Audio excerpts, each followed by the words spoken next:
राजस्थान के सवाई माधोपुर जिले के खंडेवाला गांव से मैं आपके सामने संध्या संत ग्रेट बुद्धा टीवी पर एक ऐसा गुस्सा लोगों का लेकर आ रही हूँ। हमारे साथ हैं इस सवाई माधोपुर के जिला अध्यक्ष भीम आर्मी से। सर आप इधर आइए, आपका नाम?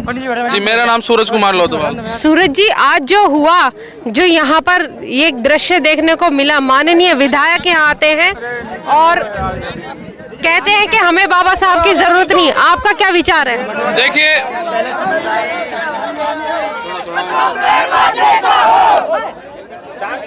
जहाँ तक मेरा मानना है कि अशोक बैरवा जी विधायक है, उनको यहाँ प्रतिमा अनावरण के लिए बुलाया गया है तो वो वहाँ पे नहीं पहुँचे। इससे साफ जाहिर होता है कि उनके विचार तो बाबा साहब के प्रति काफ़ी अच्छे होंगे। इससे सबको इस बात का ज्ञान हो चुका है। दूसरी बात, ये भीम आर्मी भारत एकता मिशन से हम काम कर रहे हैं और बहुजनों के लिए जगह जगह भीम आर्मी के कैडर लगाए जाते हैं, संघर्ष किए जाते हैं और हमें ही ये लोग समाज के अंदर जाते हैं और नकली और फर्जी ठहराते हैं। ये लोग कहते हैं कि ये लोग आतंकवादी हैं, ये लोग गद्दार हैं, ये लोग समाज के गद्दार हैं। इस तरीके से ये समाज में जाते हैं और हमारे लोगों को गुमराह करते हैं। और जैसा कि हम सब ने ये दृश्य देखा है, आप लोगों ने भी देखा है। हमने एमएलए साहब से उनकी बात खत्म होने के बाद दो बात पूछनी चाहिए, उन्होंने बात का बखेड़ा बना दिया। दो बात पूछने पर उन्होंने बात का बखेड़ा बना दिया। ये दृश्य इस सभा में आए हुए सभी लोगों ने देखा। हमारे साथ है राजस्थान के प्रदेश अध्यक्ष मुकेश जी बैरवा जी, भीम आर्मी के राजस्थान के प्रदेश अध्यक्ष भी मुकेश जी हमारे साथ हैं। मुकेश जी, इतनी अच्छी व्यवस्था आपने बनाई थी, 2 दिन से लगातार ये कार्यक्रम इतना अच्छा चल रहा था, पूरी रात भर इतनी मधुर भीम भजन संध्या थी और आते हैं अनावरण का, मूर्ति अनावरण का जो कार्यक्रम था वो विधायक जी के लिए इंतजार किया जा रहा था। आते हैं वो बाबा साहब की मूर्ति के पास तक भी नहीं जाते। आप क्या कहना चाहेंगे? इसमें आपने देखा है कि हमने चीफ गेस्ट के तौर पे बाबा साहब की प्रतिमा का अनावरण पे यहाँ के स्थानीय विधायक अशोक बैरवा जी, उनको हमने आमंत्रित किया था। हमारे यहाँ की जितनी भी युवा साथियों की और जो हमारे पंच पटेलों की जो दिन रात की मेहनत है, उस पर हमने ये चरम पे आज प्रोग्राम यहाँ पहुँचाया। तो सर्वप्रथम तो उनके मन में क्या विचार है क्या नहीं है वो शुरुआत में ही हमें झलक गए। जब हमने अनावरण के लिए उनको प्रतिमा के पास में आमंत्रित किया कि आप आइए और बाबा साहब प्रतिमा का अनावरण करें, तो उन्होंने वहां आने से ही इनकार कर दिया। और जब हम विधिवत रूप से स्वागत सत्कार कर रहे थे, उसमें भी उसने बीच में रोक करके और कहीं जाने की कह करके माइक ले लिया। लेने के बाद में फिर बोलने लगे। तो हमारे कार्यकर्ताओं ने, हमने जो एक ऐसी इतनी बड़ी मेहनत की है, इतना सारा पैसा भी खर्च किया है, इतना भव्य प्रोग्राम आयोजित किया है, हम चाह रहे थे कि समाज के लीडर के होने के नाते समाज के इस कार्यक्रम में कुछ हमें लाभ मिलना चाहिए। और हमारे समाज का कुछ इस तरीके से राजनीतिक जो पावर है उसके बारे में, जो समस्याएं हैं उसके बारे में हम सरकार तक माननीय एमएलए साहब के मार्फत हम पहुँचाना चाह रहे थे। वो सिटिंग एमएलए है, रूरल पार्टी से है, तो हमारा बहुत आसान रास्ता था कि हम उनके माध्यम से समाज की पीड़ा को सरकार तक हम पहुंचा सके। लेकिन उन्हें मालूम था कि हमें, शायद मुझे लग रहा है कि मैंने कुछ देर पहले भी कहा था कि हमारे देश के जो लीडर हम लोग रिजर्व कॉन्स्टिट्यूंसी से जो भेजते हैं वो 2 टाइप के हैं। एक तो होता है स्वतंत्र, जिसका प्रतीक सांड जैसे होता है, एक होता है गुलाम का प्रतीक बैल। एक ही माँ के पैदा हैं लेकिन दोनों की पहचान में बहुत बड़ा अंतर है। ये ठीक इसी प्रकार से हमारे विधायक हैं जो हमारा यहाँ से नेतृत्व करते हैं। इन्हें मालूम है कि ये इनकी स्वतंत्रता से ये नहीं काम कर सकते। जो स्वतंत्रता का प्रतीक है सांड की तरह, वो इनकी क्षमता देखने में हमें नहीं लगी। और जो बैल है, जो पीछे से किसी की लगेम से कसा हुआ होता है सामाजिक और राजनीतिक रूप से, तो वही हमें देखने को मिली। इनको लगा कि हम इनकी बातें सुनेंगे तो शायद सरकार तक पहुंचाएंगे भी तो वो पूरी हो नहीं हो, तो वही डर की वजह से वो यहाँ मीडिया को भी इंटरव्यू देने से सार्वजनिक रूप से घबराए। और हमने उनसे सिर्फ इतना ही आग्रह किया था कि विधायक जी आप यहाँ पर समाज बैठी है, समाज का कार्यक्रम है, आप 2 मिनट थोड़ा सा समय हमें दीजिए। लेकिन उन्हें पता नहीं किस तरीके की आशंका थी कि समाज हमारे किस प्रकार का हमें हमारी मांग रख दे हमारे सामने, और वो नहीं पूरा कर पाने के उनका ऐसा शायद उनका मन में डर था। लेकिन वो तो लगातार इस क्षेत्र से विधायक होते आ रहे हैं, तो क्या एक कुछ छोटी मोटी समस्याएं वो सुलझा नहीं सकते हैं? देखिए, आज यही एक कॉन्स्टिट्यूंसी नहीं है, और भी जो ऐसी कॉन्स्टिट्यूंसी है उनकी भी यथावत स्थिति है। मैं रूरल यहीं की नहीं कहूँगा। और यहाँ का तो आप देख रहे हैं कि जब ये आते हैं तो इनके साथ में जो टीम होती है, समाज के कार्यक्रम में आते हैं तो टीम अन्य होती है, और वो आते हैं चले जाते हैं। समाज के बीच में कभी इन्होंने फेस नहीं किया, समाज की समस्याओं को नहीं देखा, उनको ना मतलब गहराई से सुना है।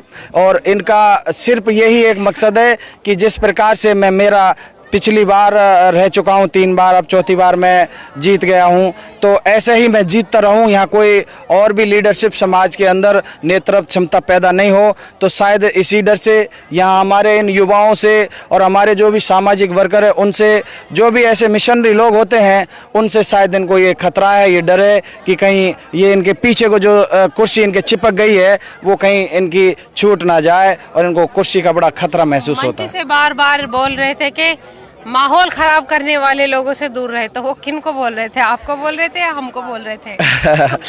हमारे लिए भी कुछ टिप्पणी की गई थी। ये तो आपने भी देखा है मैडम कि आप तो निष्पक्ष मीडिया से हो, और आपके लिए हर लीडर, हर कार्यकर्ता उस दृष्टि से कि आप अपनी रिपोर्ट जनता के बीच में जो सत्य है उसको आप पेश करते हो। शायद 1000 साल बाद अपनी मीडिया निकल के आई है। 1000 साल बाद में हमारी मीडिया आई है, और हमें गर्व है इस बात का कि इस क्षेत्र में आज तक ऐसे लोगों ने, ऐसे लीडरों ने हमारे इस क्षेत्र में आज तक किसी मीडिया को नहीं आने दिया। और आपका यहाँ कदम और आगमन देख करके शायद इनमें यही घबराहट हो रही हो कि पता नहीं ये समाज के मूवमेंट को, सत्यता को, सत्य तस्वीर को आगे पेश नहीं कर दे, और हमारी जो नकली तस्वीर है वो हमारा सबके सामने उजागर नहीं हो जाए, शायद यही उनको डर था। बाबा साहब संसद की ओर इशारा करते हैं, लेकिन संसद में अगर ऐसे गुलाम जाएंगे तो बहुजन समाज का क्या भला कर पाएंगे? अभी आपने देखा था, ये बोलते हैं कि मैं बाबा साहब मैं हिंदू धर्म को मानता हूं और बाबा साहब का अनुयायी हूं।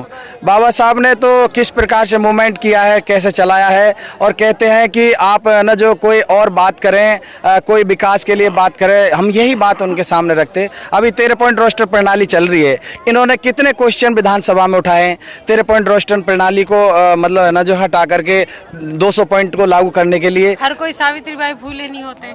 हाँ, तो ये सब आप देख रहे हैं कि बड़े ही ऐसी गंभीर समस्या हमारे सामने है। यहाँ की स्थानीय समस्या भी तो है काफी, उन्हीं के ऊपर चर्चा कर लेते तो भी हमारी स्थानीय समस्याएं हैं, जैसे हमारे रोडों की है, विकास की, अब सड़क की है, स्कूल की है।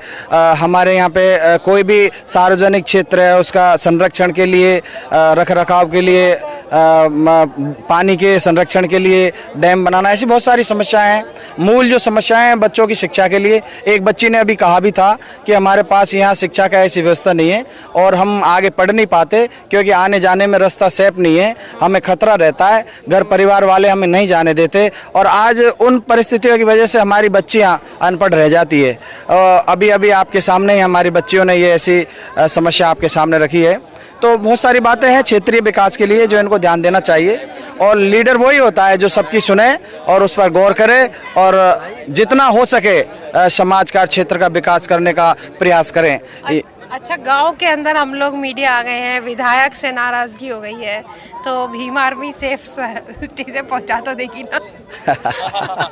ये भी सुरक्षा का भी, जब यहाँ के स्थानीय लोग सुरक्षित नहीं है तो हम आपसे निवेदन करना चाहेंगे, ये तो आपने भी अभी देखा होगा, उन्होंने ये बाबा साहब के दिए हुए आशीर्वाद से जो सत्ता प्राप्त की है, उस सत्ता का ये किस प्रकार से उपयोग कर रहे हैं। हमारे कोई अधिकारी कर्मचारी कुछ सामाजिक बात करते तो आंख दिखा देते हैं, सामाजिक आदमी कोई काम करते तो उनको आंख दिखा देते हैं, और ऐसे एक सत्ता का डर और भय दिखा, जैसे अभी हम जादू की छड़ी चलाएंगे सबको भस्म कर देंगे। ये इनकी गलतफहमी है। और मैंने अभी भी मंच पे भी इनसे कहा था, मैं कि आपकी दिमाग की गलतफहमी को निकाल लेना, ऐसा जो तुम सोच रहे हो ना वैसा कुछ नहीं है, यहाँ जो तुम सोच रहे हो उसका उल्टा भी हो सकता है। ये हमने उनको इशारे में बता भी दिया तो ऐसा हमारे साथ आप सब यहाँ हैं, ये हमारी जिम्मेदारी है और हमारी जिम्मेदारी है। आपके कोई उंगली भी आपके टच नहीं कर सकता। सकुशल आप अपना काम करेंगे और यही नहीं, आप गांव-गांव, दानी-दानी, कोने-कोने पे भी आप आओगे, आपको यही प्रोटेक्शन और यही सुरक्षा समाज के द्वारा, संगठन के द्वारा आपको मिलती रहेगी। इस प्रकार से ऐसे नकली बैलों से घबराने की जरूरत नहीं है। जिनकी नकेली दूसरे के हाथ में हो वो किसी को क्या चोट पहुंचा सकते हैं। हाँ, यदि इनकी पहचान दूसरी हुई होती, इनकी पहचान एक सांड के प्रतीक की होती, समाज के लिए संघर्ष की होती, उसके लिए नेतृत्व की होती, तो शायद हम सोचते कि हमने हमारे लीडर के खिलाफ में कोई बात करिए या कोई इस तरीके की वो है तो इनसे हमें हो सकता था कि आंख दिखा रहा तो शायद हम बस में हो जाएं।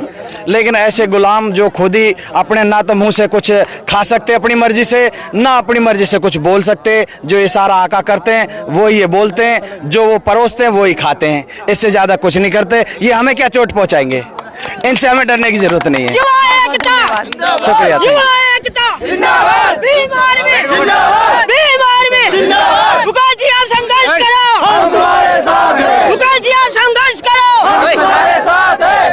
बेहतरीन मंच संचालन किया था। सर, आपका नाम? बलराम चंद बड़ोदिया नाम है, एडवोकेट। बलराम जी आराम से, पेशे से एडवोकेट है, विद्वान है। बलराम जी इधर आ जाइए, इधर आ जाइए, इधर आ जाइए, इधर आइए। बताएं कि ये जो आज विधायक साहब का जो भाषण था और जो उन्होंने किया, बाबा साहब की मूर्ति का अनावरण करने के लिए आए थे, 2 कदम वहां तक भी नहीं गए, तो ये किस विचारधारा को देना चाहते हैं बहुजन समाज को? आज जो कृत्य हमें देखने को मिला, निश्चित रूप से मेरा मानना यह है कि आपका जो मीडिया है वो देश का चौथा स्तंभ है। और जब आपने एक प्रश्न किया था कि हमें आपका इंटरव्यू लेना है, तो एक जनप्रतिनिधि होने के नहीं किया था, निवेदन किया था। और उसमें आपने निवेदन के तौर पर जब उनसे कहा, तो एक दुर्भाग्य हम कह सकते हैं मीडिया के लिए जो चौथा स्तंभ है और हम सब के लिए कि एक जनप्रतिनिधि होने के बाद भी 2 मिनट का समय अगर वो जनता को या क्षेत्र की समाज को, क्षेत्र की जनता को नहीं दे सकते, तो ये एक निश्चित रूप से हम सब के लिए दुर्भाग्यपूर्ण है। दूसरी बात आपने जो कही है उसमें मैंने भी देखा था, कार्यक्रम चल रहा था, कार्यक्रम के दौरान उनको जब कहा गया था कि प्रतिमा का अनावरण किया जाए, उस स्थिति में भी वो अनावरण के लिए ऊपर गए नहीं थे। तो ये जो बाबा साहब की विचारधारा को मानने वाले, अपने आप को बाबा साहब के अनुयायी कहने वाले, मुझे तो शर्म आती है ऐसे लोगों को देखते हुए कि जो अपने आप को झूठे बाबा साहब के अनुयायी बताते हैं, एक तरफ हिंदूवाद का ढोंग करते हैं, दूसरी तरफ बाबा साहब के अनुयायी बनने का प्रयास करते हैं। मेरे मायने में ये आज जो हुआ है पूरी तरह गलत हुआ है। आज समस्त युवा शक्ति, भीम आर्मी और सभी माता बहनें, बुजुर्गगण, सभी वरिष्ठ नागरिक और शिक्षित वर्ग, निश्चित रूप से शिक्षित वर्ग अपन कह सकते हैं, शिक्षित वर्ग कह सकते हैं, वो सारा आज एकजुट हैं। और जो देखने को हमें मिला उसके खिलाफ आज यहाँ पर नारेबाजी भी हुई है और बहुत सा आपने भी देखा। तो ये सारा जो क्रियाक्रम चला है, मेरा मानना है बहुत गलत हुआ है। और ऐसे जो जनप्रतिनिधि हैं जो यहाँ से क्षेत्र से जीत करके जाते हैं, सबसे पहली बात तो ये है कि यहाँ की क्षेत्र की जो जनता है वो भोली वाली जनता है, जिसको पालतू तीतरों के माध्यम से चुंगल में फंसा लिया जाता है। पालतू तीतर का एक उदाहरण तो आपको देने की आवश्यकता नहीं है, क्योंकि पालतू तीतर तो अपने जाल में फंसा ही लेते हैं और जो शिकारी होता है वो अपने पालतू तीतर को निकाल लेता है और बाकी के जो तीतर होते हैं उनके नार गर्दन मरोड़ देता है और उसके बाद में वो उनको खा लेता है। तो इस तरह का सिस्टम इन लोगों ने कर रखा है। लेकिन अब क्षेत्र के लोग, क्षेत्र के जितने भी वरिष्ठ नागरिक, कर्मचारी, अधिकारी, शिक्षित वर्ग जो है वो निश्चित रूप से जाग चुका है और जिनकी बदौलत आज उन्हें भागना पड़ा है। आपके सामने आंखों देखी बात है। तो ये मेरा मानना है बहुत गलत है। और जो ये समाज जागा है, आज इस तरह से जागा है, अब दिनों दिन निश्चित रूप से ऐसे कार्यक्रम आयोजित होंगे। मेरा मानना है साल में अगर 5 भी कार्यक्रम इस तरह के होंगे तो इनकी तो दुकान पूरी तरह खाली बंद हो गई, आज से ही मान लेना हो चुकी है, क्योंकि आधी दुकान तो आज खाली हो गई है। कुछ जो बच रही है वो आगे कार्यक्रमों में ये जो कार्यकर्ता है, युवा शक्ति संगठन है, बाबा साहब के जो अनुयायी हैं, वो निश्चित रूप से खाली कर देंगे।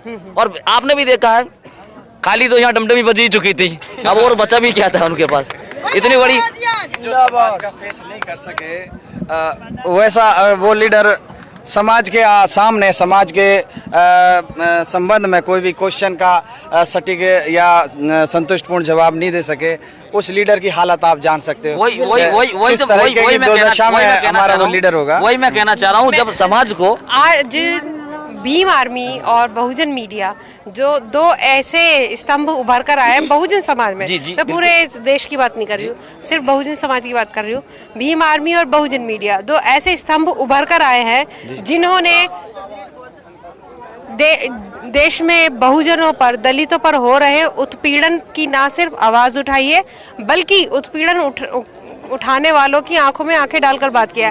आज उनको मंच से कहा जा रहा है समाज को बांटने वाले लोगों से दूर रहे। क्या टिप्पणी करेंगे आप? बिल्कुल, मैं आपकी बात से, आपने बहुत अच्छा प्रश्न किया, इसका जवाब देना चाहूंगा। शायद विधायक जी को तब वहां पहुंचना चाहिए जहां हमारी बहनों से उत्पीड़न होता है, और सहारनपुर में जो कांड हुआ, क्या कहना चाहेंगे आप?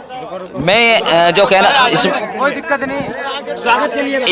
इस विषय में मैं कहना चाहूंगा कि आज जो घटनाक्रम देखा है उसमें समाज की सभी माता बहनें, महिलाएं और हमारे जो सभी जो बहुजन समाज के लोग भी थे, उसमें किसी जाति विशेष के नहीं होकर के SC ST OBC माइनॉरिटी के लोग भी थे, और आप वह भी वहाँ मौजूद थी।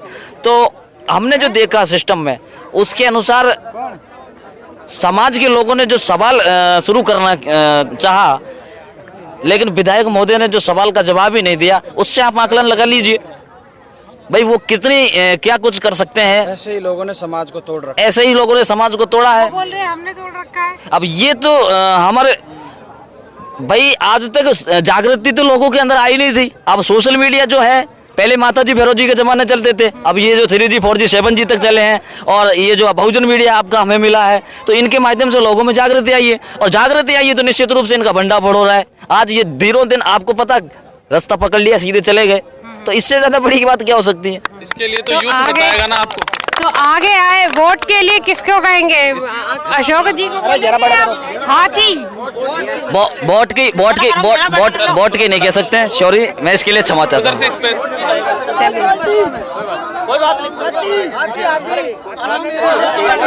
जरूरत थी अंबेडकर की, काशीराम की, पैदा हो गए अशोक जी जैसे नेता।